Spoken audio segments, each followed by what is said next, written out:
Chapter 15. Doubt. Marguerite Blakeney had watched the slight, sable-clad figure of Chauvelin as he worked his way through the ballroom. Then, perforce, she had had to wait, while her nerves tingled with excitement.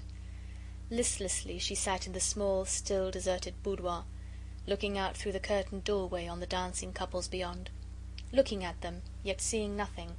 Hearing the music, yet conscious of naught save a feeling of expectancy, of anxious, weary waiting.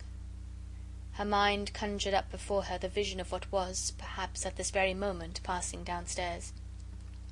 The half-deserted dining-room, the fateful hour, Chauvelin on the watch. Then, precise to the moment, the entrance of a man, he, the Scarlet Pimpernel, the mysterious leader who, to Marguerite, had become almost unreal, so strange, so weird was this hidden identity. She wished she were in the supper-room too at this moment, watching him as he entered. She knew that her woman's penetration would at once recognize in the stranger's face, whoever he might be, that strong individuality which belongs to a leader of men, to a hero, to the mighty, high-soaring eagle whose daring wings were becoming entangled in the ferret's trap. Womanlike, she thought of him with unmixed sadness. The irony of that fate seemed so cruel which allowed the fearless lion to succumb to the gnawing of a rat. Had Armand's life not been at stake? "Faith, your ladyship must have thought me very remiss," said a voice suddenly close to her elbow. "I had a deal of difficulty in delivering your message, for I could not find Blakeney anywhere at first." Marguerite had forgotten all about her husband and her message to him. His very name, as spoken by Lord Fancourt, sounded strange and unfamiliar to her, so completely had she, in the last 5 minutes, lived her old life in the Rue de Richelieu again, with Armand always near her to love and protect her, to guard her from the many subtle intrigues which were forever raging in Paris in those days. "I did find him at last," continued Lord Fancourt, "and gave him your message. He said that he would give orders at once for the horses to be put to." "Ah," she said, still very absently, "you found my husband and gave him my message." "Yes. He was in the dining-room, fast asleep. I could not manage to wake him up at first." "Thank you very much," she said mechanically, trying to collect her thoughts. "Will your ladyship honour me with the contredanse until your coach is ready?" asked Lord Fancourt. "No, I thank you, my lord, but and you will forgive me, I really am too tired, and the heat in the ballroom has become oppressive. The conservatory is deliciously cool. Let me take you there, and then get you something. You seem ailing, Lady Blakeney." "I am only very tired," she repeated wearily, as she allowed Lord Fancourt to lead her where subdued lights and green plants lent coolness to the air. He got her a chair, into which she sank. This long interval of waiting was intolerable. Why did not Chauvelin come and tell her the result of his watch? Lord Fancourt was very attentive.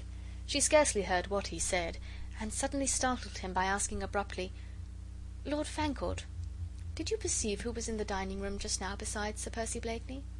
"Only the agent of the French government, Monsieur Chauvelin, equally fast asleep in another corner," he said. "Why does your ladyship ask?" "I know not. Did you notice the time when you were there?" "It must have been about 5 or 10 minutes past 1.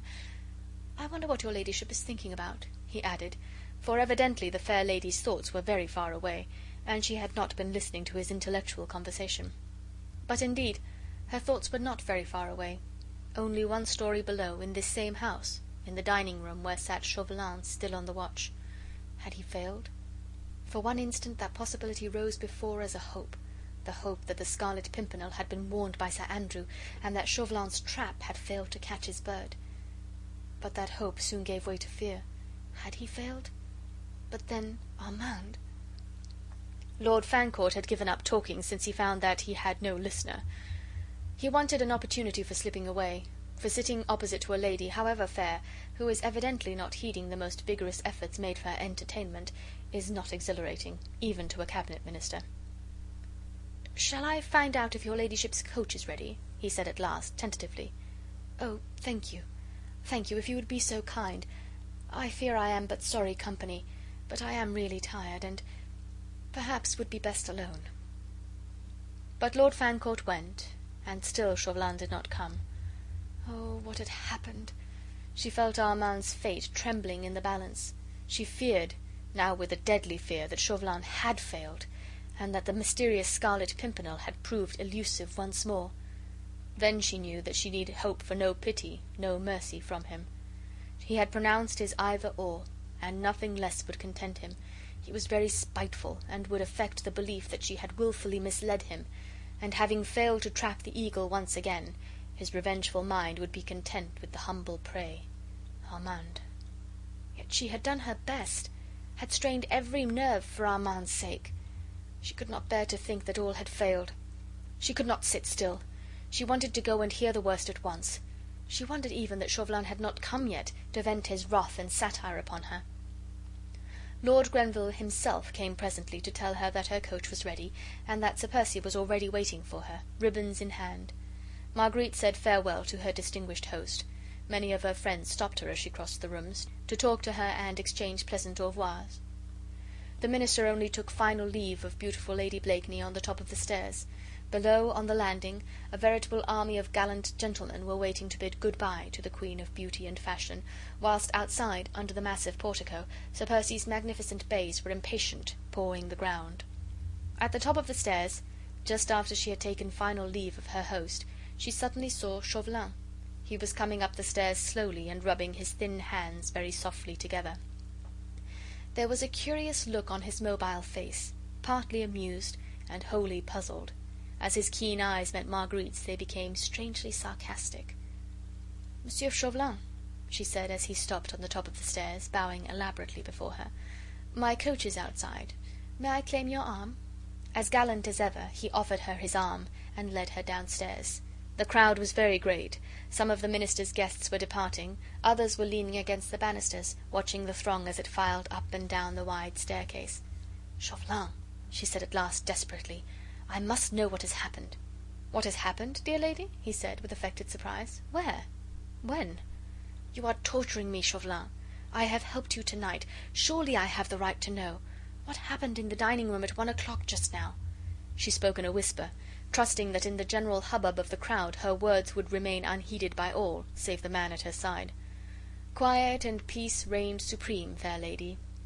At that hour I was asleep in one corner of one sofa, and Sir Percy Blakeney in another. "Nobody came into the room at all?" "Nobody." "Then we have failed, you and I?" "Yes, we have failed. Perhaps." "But Armand?" she pleaded. "Ah, Armand St. Just's chances hang on a thread. Pray heaven, dear lady, that that thread may not snap."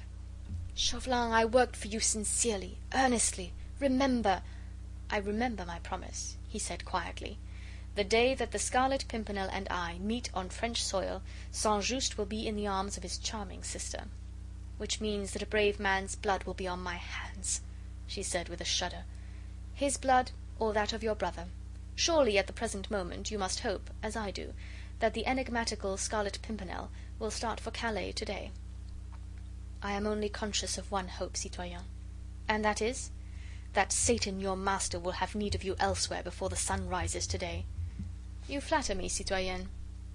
She had detained him for a while, midway down the stairs, trying to get at the thoughts which lay beyond that thin, fox-like mask. But Chauvelin remained urbane, sarcastic, mysterious. Not a line betrayed to the poor, anxious woman whether she need fear or whether she dared to hope.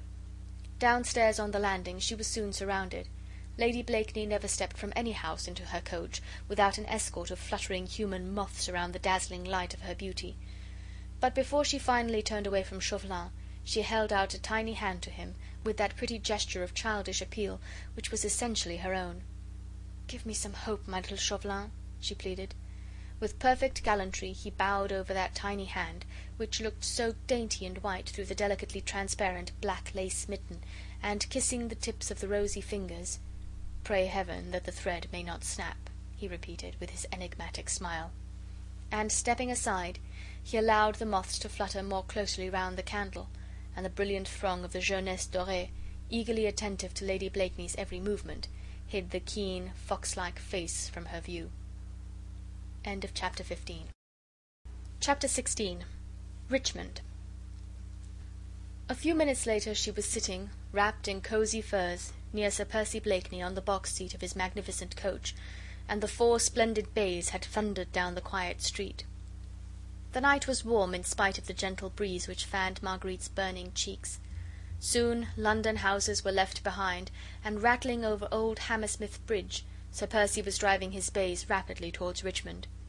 The river wound in and out in its pretty delicate curves, looking like a silver serpent beneath the glittering rays of the moon.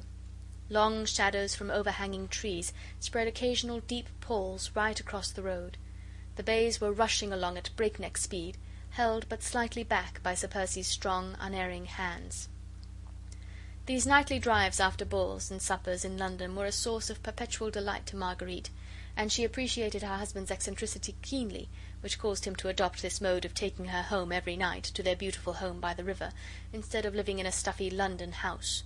He loved driving his spirited horses along the lonely, moonlit roads, and she loved to sit on the box seat, with the soft air of an English late summer's night fanning her face after the hot atmosphere of a ball or supper party. The drive was not a long one, less than an hour sometimes when the bays were very fresh, and Sir Percy gave them full rein. To-night he seemed to have a very devil in his fingers, and the coach seemed to fly along the road beside the river. As usual, he did not speak to her, but stared straight in front of him, the ribbons seeming to lie quite loosely in his slender white hands. Marguerite looked at him tentatively once or twice. She could see his handsome profile, and one lazy eye with its straight, fine brow and drooping, heavy lid.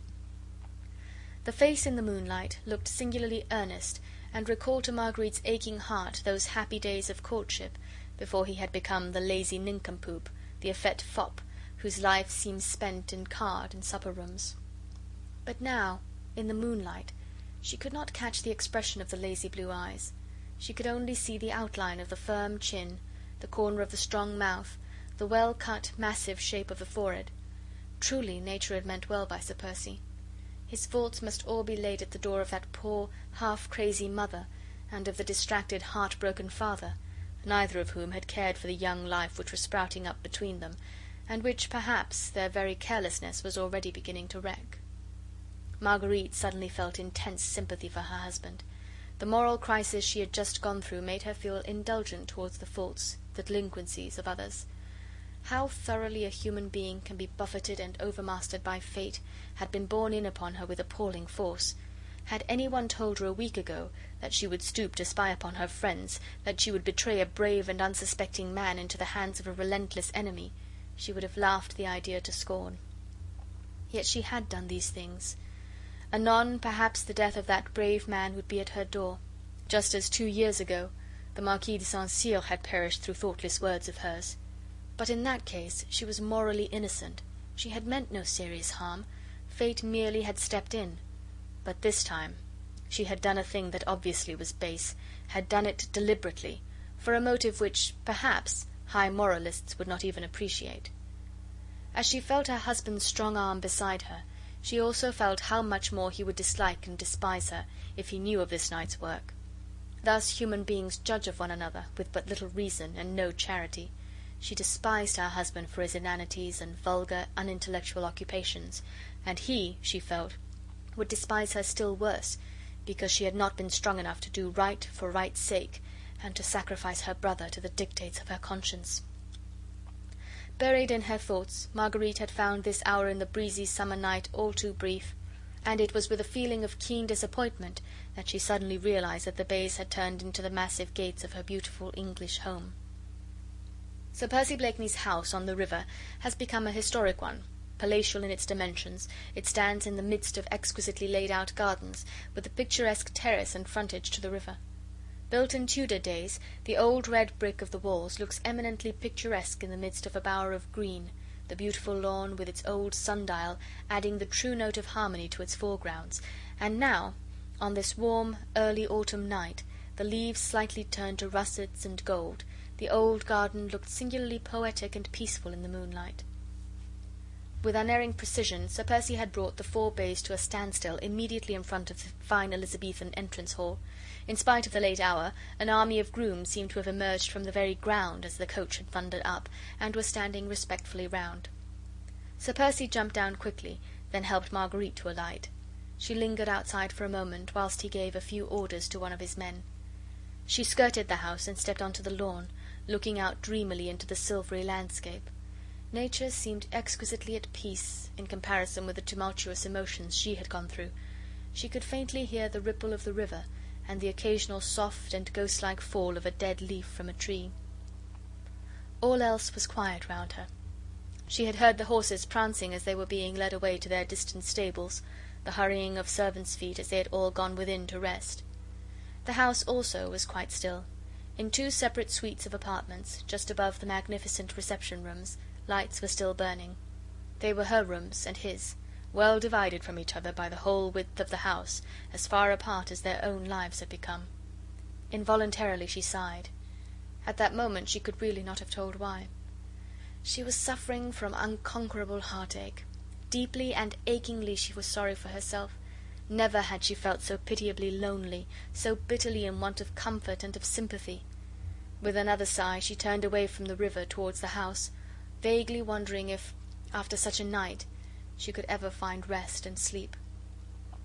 Suddenly, before she reached the terrace, she heard a firm step upon the crisp gravel, and the next moment her husband's figure emerged out of the shadow. He too had skirted the house, and was wandering along the lawn towards the river. He still wore his heavy driving coat with the numerous lapels and collars he himself had set in fashion, but he had thrown it well back, burying his hands, as was his wont, in the deep pockets of his satin breeches. The gorgeous white costume he had worn at Lord Grenville's ball, with its jabot of priceless lace, looked strangely ghostly against the dark background of the house. He apparently did not notice her, for after a few moments' pause he presently turned back towards the house and walked straight up to the terrace. "Sir Percy?" He already had one foot on the lowest of the terrace steps, but at her voice he started and paused, then looked searchingly into the shadows whence she had called him. She came forward quickly into the moonlight, and as soon as he saw her he said, with that air of consummate gallantry he always wore when speaking to her, "At your service, madame." But his foot was still on the step, and in his whole attitude there was a remote suggestion, distinctly visible to her, that he wished to go and had no desire for a midnight interview. "The air is deliciously cool," she said, "the moonlight peaceful and poetic, and the garden inviting. Will you not stay in it a while? The hour is not yet late. Or is my company so distasteful to you that you are in a hurry to rid yourself of it?" "Nay, madame," he rejoined placidly, "but 'tis on the other foot the shoe happens to be, and I'll warrant you'll find the midnight air more poetic without my company. No doubt the sooner I remove the obstruction the better your ladyship will like it." He turned once more to go. "I protest you mistake me, Sir Percy," she said hurriedly, and drawing a little closer to him. "The estrangement which, alas, has risen between us was not of my making, remember." "Begad, you must pardon me there, madame," he protested coldly. "My memory was always of the shortest." He looked her straight in the eyes, with that lazy nonchalance which had become second nature to him. She returned his gaze for a moment, then her eyes softened as she came up quite close to him, to the foot of the terrace steps. "Of the shortest, Sir Percy. Faith, how it must have altered! Was it 3 years ago or 4 that you saw me for 1 hour in Paris, on your way to the East? When you came back 2 years later you had not forgotten me." She looked divinely pretty as she stood there in the moonlight, with the fur cloak sliding off her beautiful shoulders, the gold embroidery on her dress shimmering around her, her childlike blue eyes turned up fully at him. He stood for a moment, rigid and still, but for the clenching of his hand against the stone balustrade of the terrace. "You desired my presence, madame," he said frigidly. "I take it that it was not with the view to indulging in tender reminiscences." His voice certainly was cold and uncompromising, his attitude before her stiff and unbending. Womanly decorum would have suggested Marguerite should return coldness for coldness, and should sweep past him without another word, only with a curt nod of her head. But womanly instinct suggested that she should remain, that keen instinct which makes a beautiful woman conscious of her powers long to bring to her knees the one man who pays her no homage. She stretched out her hand to him. "Nay, Sir Percy, why not? The present is not so glorious but that I should not wish to dwell a little in the past." He bent his tall figure, and taking hold of the extreme tip of the fingers which she still held out to him, he kissed them ceremoniously. "I'faith, madame," he said, "then you will pardon me if my dull wits cannot accompany you there." Once again he attempted to go. Once more her voice, sweet, childlike, almost tender, called him back. "Sir Percy?" Your servant, madame." "Is it possible that love can die?" she said with sudden, unreasoning vehemence. "Methought that the passion which you once felt for me would outlast the span of human life. Is there nothing left of that love, Percy, which might help you to bridge over that sad estrangement?"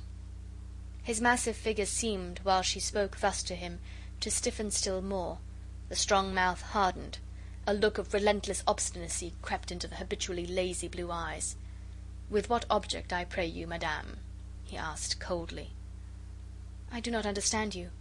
"Yet 'tis simple enough," he said with sudden bitterness, which seemed literally to surge through his words, though he was making visible efforts to suppress it. "I humbly put the question to you, for my slow wits are unable to grasp the cause of this your ladyship's sudden new mood. Is it that you have the taste to renew the devilish sport which you played so successfully last year? Do you wish to see me once more a love-sick suppliant at your feet, so that you might again have the pleasure of kicking me aside like a troublesome lapdog?" She had succeeded in rousing him for the moment, and again she looked straight at him, for it was thus she remembered him a year ago. "Percy, I entreat you," she whispered, "can we not bury the past?" "Pardon me, madame, but I understood you to say that your desire was to dwell in it." "Nay, I spoke not of that past, Percy," she said, while a tone of tenderness crept into her voice. "Rather did I speak of a time when you loved me still, and oh, I was vain and frivolous.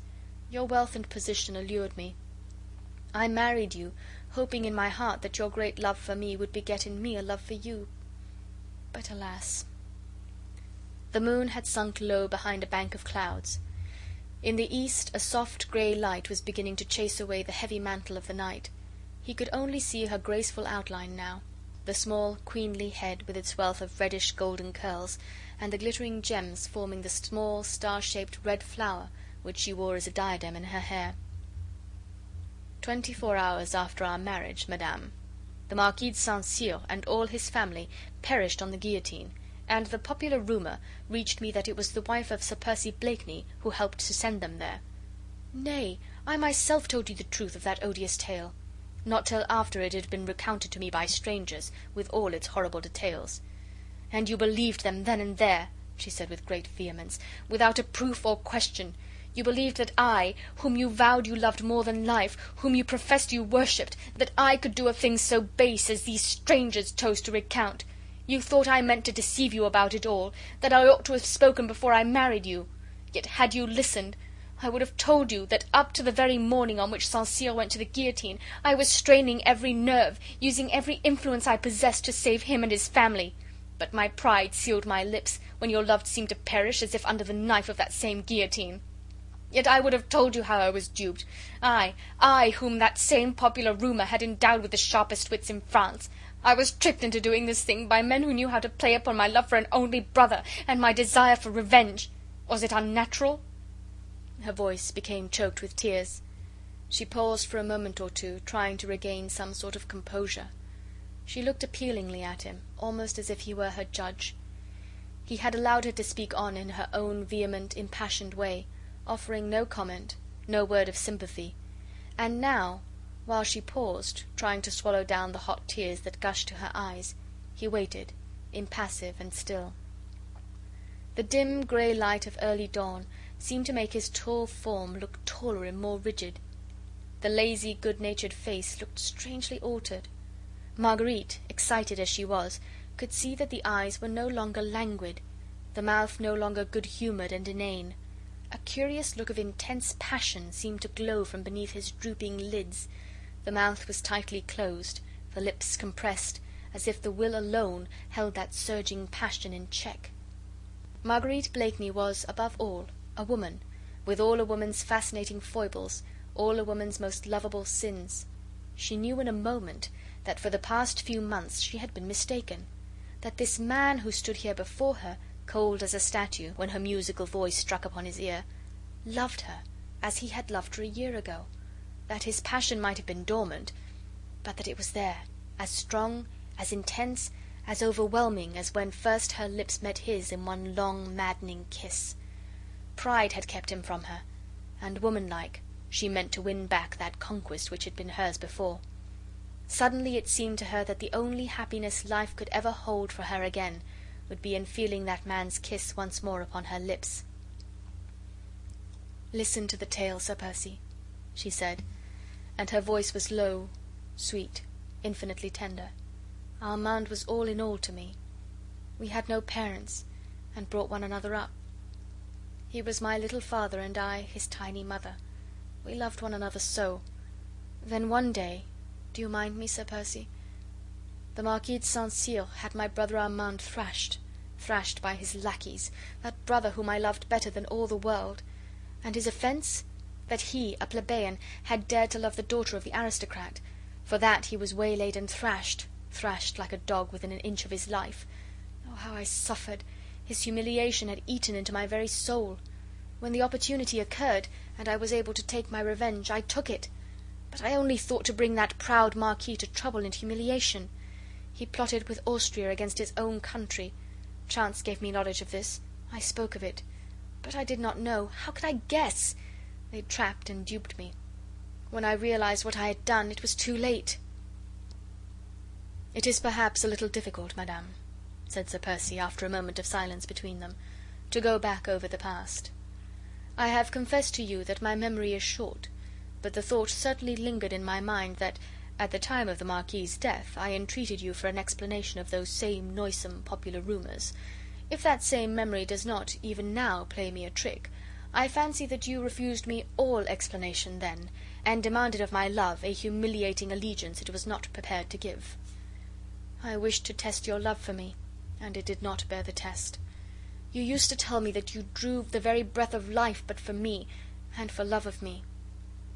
And to probe that love, you demanded that I should forfeit mine honour," he said, whilst gradually his impassiveness seemed to leave him, his rigidity to relax. "That I should accept without murmur or question, as a dumb and submissive slave, every action of my mistress. My heart overflowing with love and passion, I asked for no explanation. I waited for one, not doubting, only hoping. Had you spoken but one word, from you I would have accepted any explanation and believed it. But you left me without a word, beyond a bald confession of the actual horrible facts. Proudly you returned to your brother's house and left me alone for weeks, not knowing now in whom to believe, since the shrine which contained my one illusion lay shattered to earth at my feet." She need not complain now that he was cold and impassive. His very voice shook with an intensity of passion which he was making superhuman efforts to keep in check. "Aye, the madness of my pride," she said sadly. "Hardly had I gone already I had repented. But when I returned I found you, oh, so altered, wearing already that mask of somnolent indifference which you have never laid aside until now." She was so close to him that her soft, loose hair was wafted against his cheek. Her eyes, glowing with tears, maddened him. The music in her voice sent fire through his veins, but he would not yield to the magic charm of this woman whom he had so deeply loved, and at whose hands his pride had suffered so bitterly. He closed his eyes to shut out the dainty vision of that sweet face, of that snow-white neck and graceful figure, round which the faint rosy light of dawn was just beginning to hover playfully. "Nay, madame, it is no mask," he said icily. "I swore to you, once, that my life was yours. For months now it has been your plaything. It has served its purpose." But now she knew that the very coldness was a mask. The trouble, the sorrows she had gone through last night, suddenly came back into her mind, but no longer with bitterness, rather with the feeling that this man who loved her would help her bear the burden. "Sir Percy," she said impulsively, "Heaven knows you have been at pains to make the task, which I had set to myself, difficult to accomplish. You spoke of my mood just now. Well, we will call it that, if you will. I wished to speak with you because I was in trouble and had need of your sympathy." "It is yours to command, madame." "How cold you are," she sighed. "Faith, I can scarce believe that but a few months ago one tear in my eye had set you well nigh crazy. Now I come to you with a half-broken heart, and "I pray you, madame," he said, whilst his voice shook almost as much as hers, "in what way can I serve you?" "Percy, Armand is in deadly danger. A letter of his, rash, impetuous as were all his actions, and written to Sir Andrew Ffoulkes, has fallen into the hands of a fanatic. Armand is hopelessly compromised. Tomorrow, perhaps, he will be arrested. After that, the guillotine. Unless...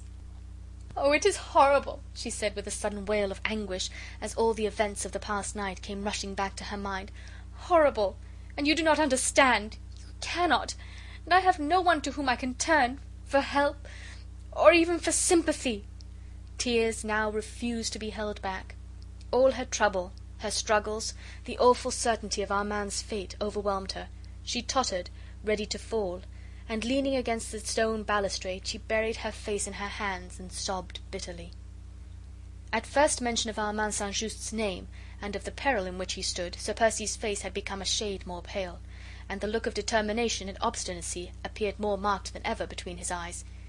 However, he said nothing for the moment, but watched her, as her delicate frame was shaken with sobs, watched her until unconsciously his face softened, and what looked almost like tears seemed to glisten in his eyes. "And so," he said with bitter sarcasm, "the murderous dog of the Revolution is turning upon the very hands that fed it? Begad, madame," he added very gently, as Marguerite continued to sob hysterically, "will you dry your tears? I never could bear to see a pretty woman cry, and I..." Instinctively, with sudden overmastering passion at the sight of her helplessness and of her grief, he stretched out his arms, and the next would have seized her and held her to him, protected from every evil with his very life, his very heart's blood.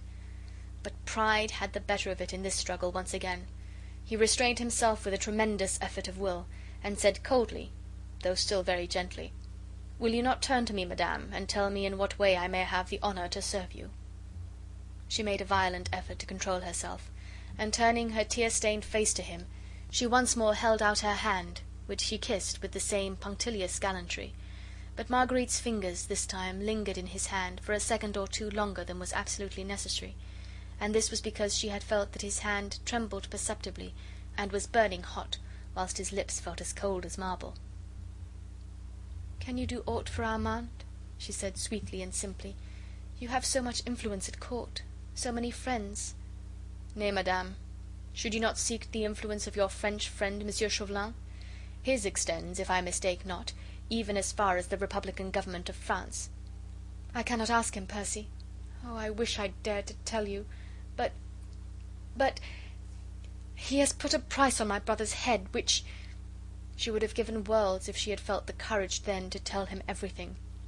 All she had done that night, how she had suffered, and how her hand had been forced. But she dared not give way to that impulse. Not now, when she was just beginning to feel that he still loved her, when she hoped that she could win him back. She dared not make another confession to him. After all, he might not understand. He might not sympathize with her struggles and temptation. His love still dormant might sleep the sleep of death. Perhaps he divined what was passing in her mind. His whole attitude was one of intense longing, a veritable prayer for that confidence which her foolish pride withheld from him. When she remained silent, he sighed, and said with marked coldness, "Faith, madame, since it distresses you, we will not speak of it. As for Armand, I pray you have no fear. I pledge you my word that he shall be safe. Now have I your permission to go? The hour is getting late, and..." "You will at least accept my gratitude?" she said, as she drew quite close to him, and speaking with real tenderness. With a quick, almost involuntary effort he would have taken her then in his arms, for her eyes were swimming with tears which he longed to kiss away. But she had lured him once, just like this, then cast him aside like an ill-fitting glove. He thought this was but a mood, a caprice, and he was too proud to lend himself to it once again. "It is too soon, madame," he said quietly. "I have done nothing as yet. The hour is late, and you must be fatigued. Your women will be waiting for you upstairs." He stood aside to allow her to pass. She sighed, a quick sigh of disappointment. His pride and her beauty had been in direct conflict, and his pride had remained the conqueror. Perhaps, after all, she had been deceived just now.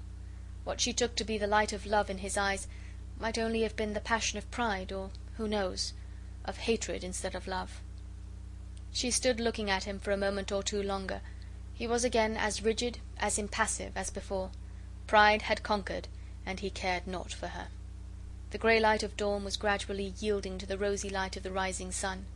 Birds began to twitter. Nature awakened, smiling in happy response to the warmth of this glorious October morning. Only between these two hearts there lay a strong, impassable barrier, built up of pride on both sides, which neither of them cared to be the first to demolish. He had bent his tall figure in a low, ceremonious bow as she finally, with another bitter little sigh, began to mount the terrace steps. The long train of her gold-embroidered gown swept the dead leaves off the steps, making a faint, harmonious sh, sh, sh, as she glided up, with one hand resting on the balustrade, the rosy light of dawn making an aureole of gold round her hair, and causing the rubies on her head and arms to sparkle. She reached the tall glass doors which led into the house. Before entering, she paused once again to look at him, hoping against hope to see his arms stretched out to her, and to hear his voice calling her back. But he had not moved. His massive figure looked the very personification of unbending pride, of fierce obstinacy. Hot tears again surged to her eyes. As she would not let him see them, she turned quickly within, and ran as fast as she could up to her own rooms. Had she but turned back then and looked out once more on to the rose-lit garden, she would have seen that which would have made her own suffering seem but light and easy to bear. A strong man, overwhelmed with his own passion and his own despair.